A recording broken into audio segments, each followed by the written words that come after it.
European officials tracking the ramp-up of Vladimir Putin's military are wrestling with a threat that would have been scarcely plausible a few years ago: war with Russia. So here's one way Russia could attack Europe, how Europe might respond, and how it could cost the global economy up to $1.5 trillion in the first year. The first step of an attack could be a staged incident that gives Russia a pretext. One former Lithuanian official has suggested Russia could stop the Moscow to Kaliningrad train as it travels through Lithuania as a premise for an incursion.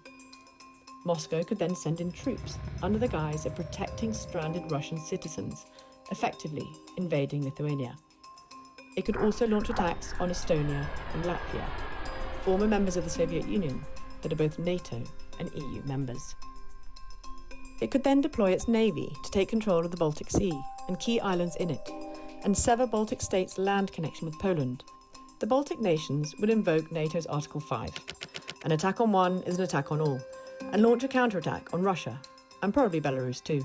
Military aid would probably come from Poland, Germany, France and the UK, with Poland, Sweden and Finland also launching counterattacks.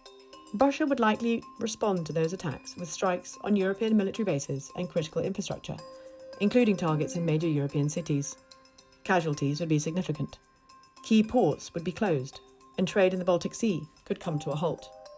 Based on experience in Russian-occupied areas of Ukraine, GDP in the Baltic states could drop by 43%, according to Bloomberg Economics. Output in the rest of the world would face a smaller, but still significant shock. President Donald Trump might hesitate to act. It's not unimaginable that Trump posts on Truth Social calling for peace, not war, or urging Europe to talk with Vladimir. And without an immediate US response, the war could escalate, spilling beyond the Baltics. To be clear, this is an extreme scenario we've modelled. But for NATO leaders, it's a risk they can't afford to ignore.